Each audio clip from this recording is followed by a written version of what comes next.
Lewis Hamilton announces his return to Mercedes due to a breach of contract with Ferrari. Stay until the end to find out all the details. Subscribe just to stay tuned for the Formula One news no one else explains to you. Lewis Hamilton's sudden reappearance in the Mercedes garage at the Spanish Grand Prix didn't just send shockwaves through the paddock.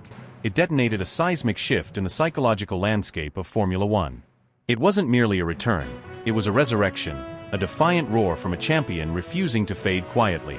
The echoes of disbelief still reverberated through the corridors of power, garages, and media rooms. Reporters dropped their coffees. Engineers froze mid-calculation. Team principals leaned closer to their screens. This wasn't a rumor. It was real. Hamilton, dressed once again in the black and silver of the team that had helped him dominate an era, had walked back into Mercedes like a storm reclaiming the sky it once owned. And yet, this wasn't about nostalgia. This wasn't a farewell tour. This was a war cry. The journey to this monumental twist in F1's ever-evolving saga was paved with tension, broken trust, veiled glances, and conversations laced with more subtext than strategy. It all began not in front of a camera or beneath the lights of a podium, but in the shadowy corners of the Ferrari hospitality suite in Monaco. The cameras captured the smiles, the handshakes, the hopeful grins. Yet behind those diplomatic gestures were subtle cracks forming in the foundation of Hamilton's long-awaited partnership with the prancing horse. Internally, it was chaos masquerading as coordination. Technical meetings ran long, devoid of clarity. Engineers whispered about clashing philosophies. The car, a beast Hamilton had hoped to tame and elevate, remained erratic, unpredictable, an untamed stallion that bit rather than bonded. Frédéric Vasseur, once the man with the grand vision, found himself overwhelmed, trying to accommodate a legend's ambitions while also managing the cultural inertia of Maranello's bureaucracy. Communication broke down. Meetings turned into debates. A vision that was supposed to be aligned felt increasingly like two parallel lines never destined to meet. Late-night debriefs turned sour. Voices were raised. Frustration seeped into every corner of the Scuderia's paddock presence. While the world gushed over Hamilton in red, internally, a cold war was brewing. He felt cornered, creatively stifled, and intellectually caged. Gone was the spark that had fueled his initial leap into Ferrari's arms. What remained was doubt. And behind the high-tech screens and billion-dollar setups, doubt is more corrosive than rust. And somewhere in Brackley, someone had noticed. Subscribe just to stay tuned for the Formula One news no one else explains to you. Mercedes, the team that had once been Hamilton's empire, never fully erased his presence. His legacy hung in every hallway, echoed in every championship banner, and was etched into every detail of the machinery they continued to build. George Russell was the future on paper, but Toto Wolff had never deleted Hamilton's contact. The line stayed open. Silent. Waiting. Then came the Canadian Grand Prix. Amid the normal chaos of race weekend, there were whispers that something strange had happened in the dead of night. A private jet, not listed on any official arrival logs, touched down near Silverstone under the cover of darkness. No photos. No leaks. Just silence. But those who monitored flight paths and insider gossip knew something big was happening. Rumors began to swirl that Hamilton had visited Mercedes HQ. Not for a tour. Not for nostalgia. But for talks. The door, metaphorically always ajar, now stood wide open. Negotiations weren't formal. They didn't need to be. It was family. It was unfinished business. What followed were days of cryptic texts, coded messages, old phrases only those inside Mercedes would understand. In a sport where every second matters, time warped. Hours stretched. Nights bled into mornings. The final decision came not with a contract, but with a look. With a nod. With silence that said more than words ever could. Inside Wolff's office, surrounded by data and legacy, the moment happened. The room was dimly lit, telemetry graphics flickering across the screen like a digital heartbeat. The hum of computers filled the silence. Then, footsteps. Steady. Familiar. The door opened, just slightly, as if the building itself was holding its breath. "I didn't think you'd come back," Wolff said, eyes fixed on the screen. A pause. Then came the voice. Familiar. Electric. Alive. "Neither did I. But I'm not done. And I know you know that." When Wolff turned to face him, years of shared triumphs, heartbreaks, strategy calls, and championship battles passed between them in a heartbeat. This wasn't just a reunion. This was a reawakening. Are you here to win or to prove something? Wolff asked, testing the waters, his tone somewhere between curiosity and challenge. Hamilton didn't blink. Both. The silence that followed wasn't awkward. It was thunderous. Because in that single word, both, lay 1,000 untold stories, regrets, lessons, and an ironclad will to reclaim what was once his. Back in the paddock, chaos erupted. Teams scrambled to recalibrate strategies. Engineers reran simulations. PR teams had sleepless nights preparing statements, while fans flooded social media with a mix of disbelief and ecstasy. The world wasn't just watching. They were witnessing a cinematic return written in real time, without a script, with every stakeholder improvising as the drama unfolded. Hamilton's first walk down the Mercedes pit lane in Barcelona wasn't just a stroll, it was a message. The way he glanced at the W15, the subtle nod to his old race engineer, the firm grip he gave Toto, every move was symbolic. He wasn't back just to compete. He was back to dominate. The fire in his eyes, long dimmed under the weight of Ferrari politics, now burned like a supernova. And those watching closely saw it. This wasn't the end of a journey, it was the beginning of an uprising. No press conference could capture the gravity. No interview could package the emotion. The paddock knew it. The drivers knew it. Even George Russell, who had been the crown prince, now had to navigate the storm of legacy colliding with ambition. Cameras caught them exchanging glances, brief, unreadable, but charged. And in all of it, Hamilton said little. He didn't need to. The track would speak for him. The stopwatch would echo his intentions. Every turn in Barcelona would be a syllable in a sentence he was ready to write again, louder than ever. Subscribe just to stay tuned for the Formula One news no one else explains to you. This wasn't just a comeback. This was vengeance dressed in a race suit. There was a long silence before Toto Wolff finally gave a small nod, his expression unreadable but his intention clear. Then let's finish what we started, he said, voice low, firm, and final. That sentence, deceptively calm, set into motion a hurricane behind closed doors that would forever alter the course of modern Formula One. What followed was not chaos, at least not on the surface, but a meticulously orchestrated sequence of events, like watching a time bomb being defused with seconds left on the clock. Behind the glossy paddock exterior, legal teams operated like special forces. Mercedes lawyers worked through the night, barely stopping to eat or breathe, buried under piles of confidential documents and NDAs, determined to find the legal thread that would let Hamilton wriggle free from his Ferrari contract without triggering a cataclysmic lawsuit. Every clause was scrutinized. Every word was a weapon or a shield. Ferrari was blindsided. Completely, brutally blindsided. One moment they had two world-class drivers, poised to take the championship fight to Red Bull. The next, their entire strategy lay in tatters, shredded by one single decisive phone call that had been made days earlier from Hamilton's private hotel suite in Monaco. Mattia Binotto, brought back into Ferrari's fold as an emergency advisor, was said to have screamed at a wall upon hearing the news. John Elkann was reportedly unreachable for 12 hours. When he finally resurfaced, he had a single order: damage control at all costs.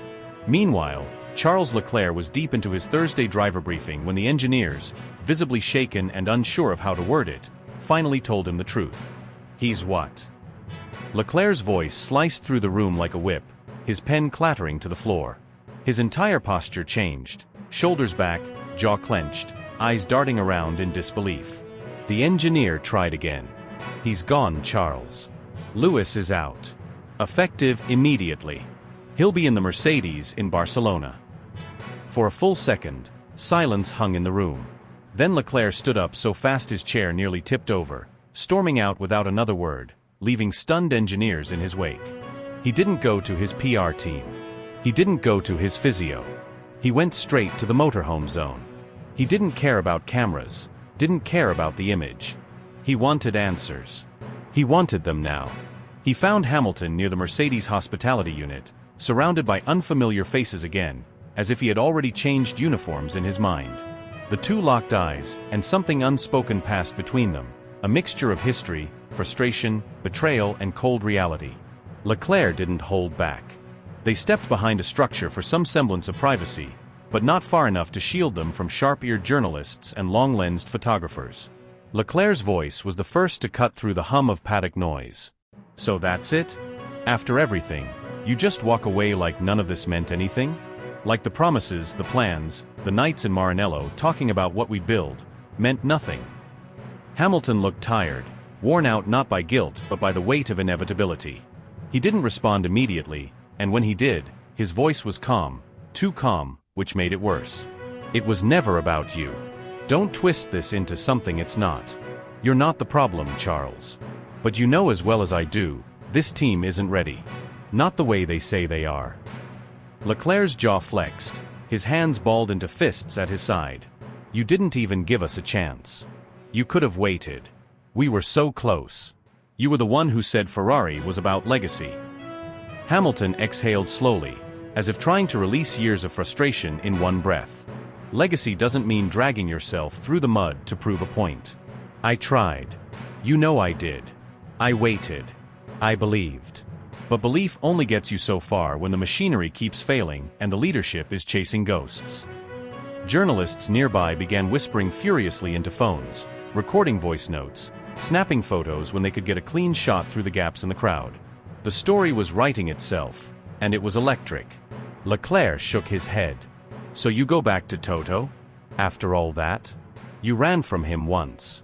What makes you think it'll be different now?" Hamilton didn't flinch.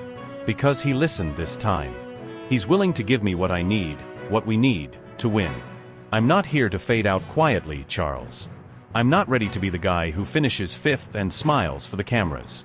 Not yet." Leclerc's eyes narrowed, voice low and simmering. "You just made an enemy out of half this paddock. And for what? A shortcut back to glory." Hamilton leaned in, just enough so Leclerc would hear it clearly. "There are no shortcuts in this sport. Just choices. I made mine." And with that, Hamilton walked away, leaving a stunned Leclerc watching him disappear into the Mercedes compound, swallowed by the team that once molded him, betrayed him, and now welcomed him home. Social media detonated within minutes. "Hamilton leaves Ferrari" trended across all platforms. Reddit threads exploded with speculation. X users posted blurry screenshots of the confrontation, lip-reading every possible syllable. Sky Sports dedicated an entire emergency broadcast to the drama, looping slow-motion clips of Leclerc's furious walk and Hamilton's unreadable face. It wasn't just a story, it was a moment. A pivot in history. A seismic shift in the sport's gravitational pull. Back in Maranello, staff were ordered to take down posters of Hamilton. His locker was emptied by a silent junior mechanic who had idolized him. At Brackley, a race suit bearing his initials had already been prepared. Every stitch was measured. Every detail accounted for. Mercedes had been ready long before anyone had noticed. The chessboard had been reset. The king had returned home. And the war for 2025 had just escalated into something personal. "I gave everything I had," Hamilton replied, his voice calm, but laced with an emotion he could no longer suppress.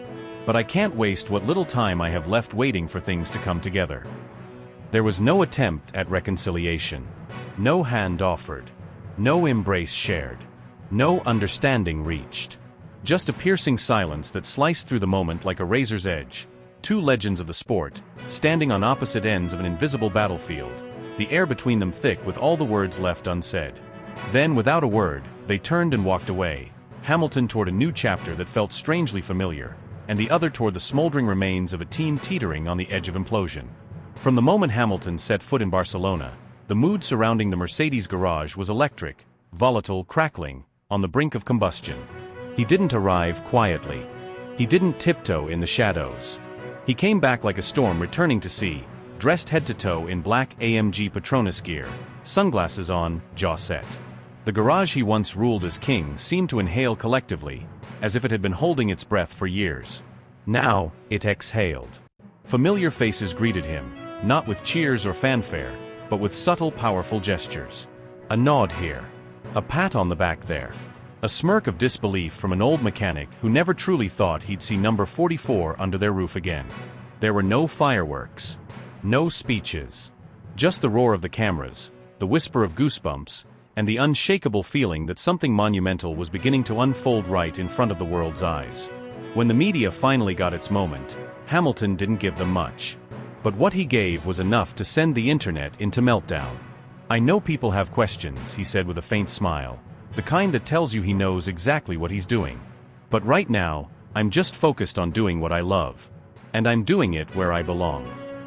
Those few words detonated across the paddock like a bomb. Within minutes, hashtags were trending globally.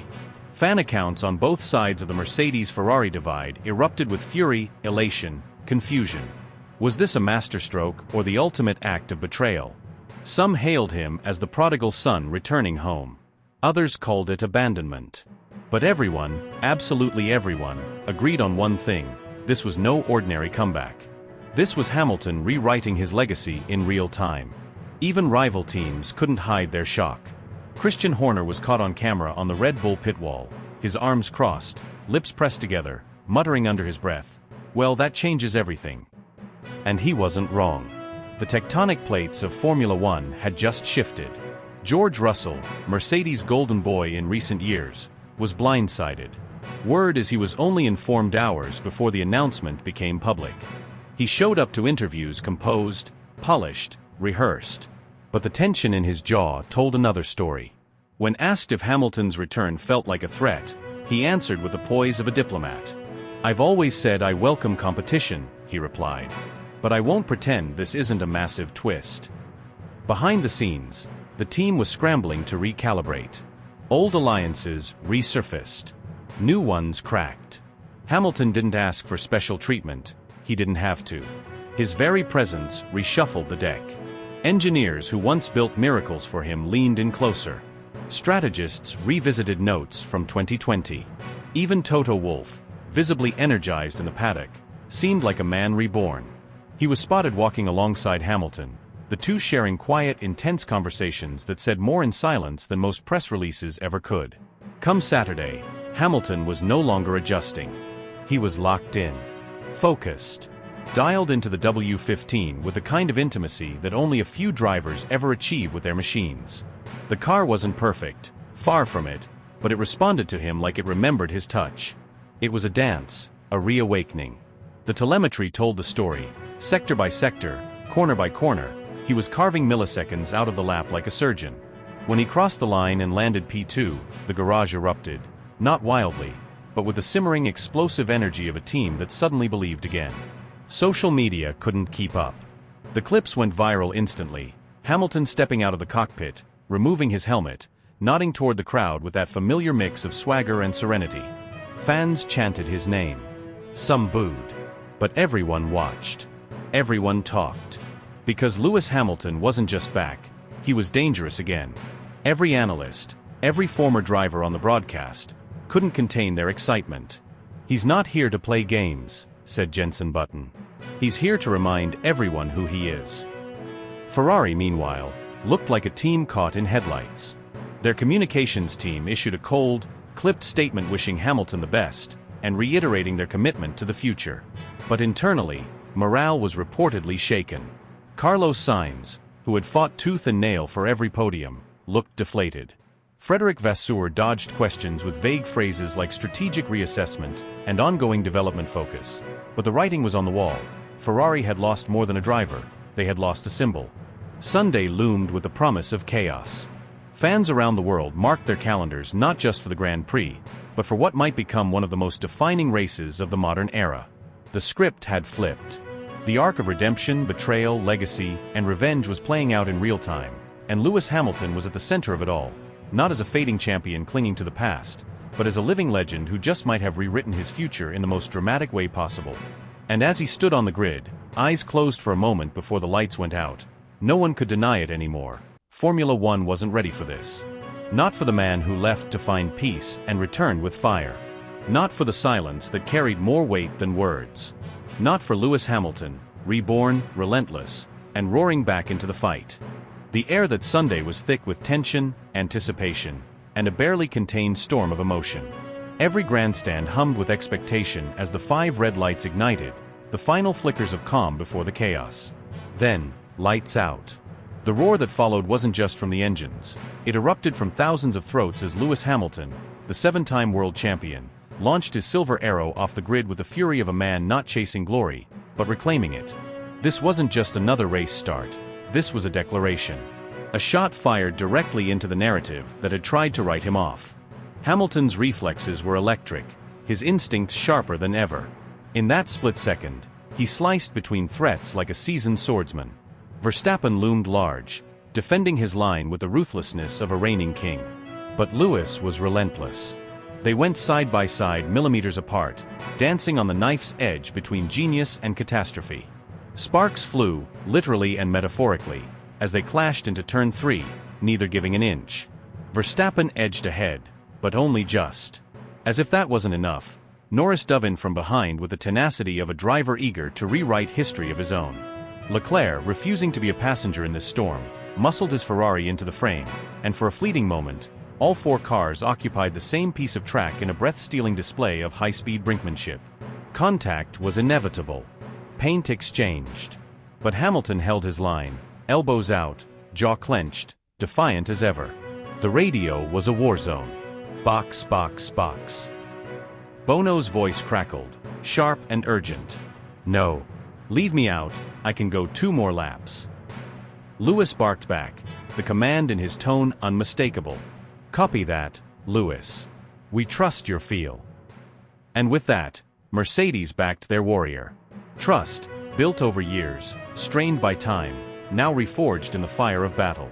Every lap that followed was a testament to Hamilton's ability to read a race like poetry. He managed his tires with surgeon-like precision, danced through traffic as though the other cars were chess pieces to be moved and sacrificed, and called each decision with a kind of instinct no telemetry could ever replicate. He didn't just drive the car, he became one with it. The engineers knew it, the team felt it, and even his rivals could sense it. This wasn't nostalgia, this was evolution. The crowd couldn't decide whether to cheer or boo. Some had come to see a legend fade. Instead, they were witnessing a resurrection. The energy in the circuit shifted, subtle at first, then surging. Grandmothers, teenagers, seasoned fans and first-timers alike were leaning forward in their seats, watching Hamilton close the gap lap by lap. A generation of fans who had only read about his dominance were now seeing it reborn right before their eyes. With 6 laps to go, he lined up Carlos Sainz like a predator in the shadows. Down the main straight, DRS open, Hamilton launched an audacious attack into turn 1. It was late. Too late, some thought. But somehow, impossibly, he made it stick. Sainz blinked. Hamilton didn't. The silver car surged ahead. Then came the final act, Verstappen, still in the lead, but the gap shrinking rapidly. 1 second. Then 9/10. Then 8. The clock was a countdown to potential history. Every corner became a battlefield. Every curb a challenge. Max, no stranger to pressure, held firm, defending with a champion's mettle. But Lewis? Lewis drove like he was chasing destiny. And when the checkered flag waved, the delta read 0.7 seconds. Verstappen crossed the line first, victorious, but barely. Behind him, Hamilton exhaled, fists raised slightly off the steering wheel. He hadn't won the race. But he'd won something far more important, belief. Toto Wolff's voice, cracked with emotion, came through the comms like an old friend returning from war. That was epic. Lewis, panting voice hoarse, replied through gritted teeth and exhausted pride, "This is just the beginning." And it was. In park firm, as the cameras zoomed in, the world watched a man transformed.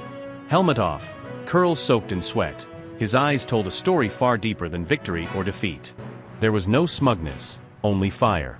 The kind of fire you can't manufacture. The kind of fire that comes from pain, from exile, from having the world doubt you. From walking away from Ferrari, once a dream, now a ghost. From returning home to the team that shaped his legend. And now, the entire paddock felt the tremor. This wasn't just a comeback. This was a reckoning. Every team boss whispered with unease. Every young driver glanced nervously at their telemetry. Every media outlet scrambled to rewrite their season narratives. Because suddenly, the story wasn't just about Red Bull dominance or the rise of new blood. It was about the return of an old force, older, wiser, hungrier. What came next wouldn't be predictable.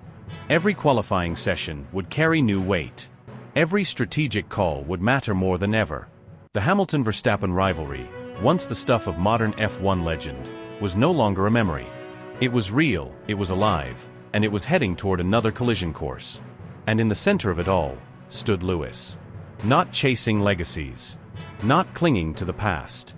But writing a new chapter with every heartbeat, every breakpoint, every risk taken when others lifted. The world had doubted. The headlines had cooled. But beneath that visor was never a man past his prime, only one waiting for the moment to strike. Now, that moment had come. And Formula One would never be the same again.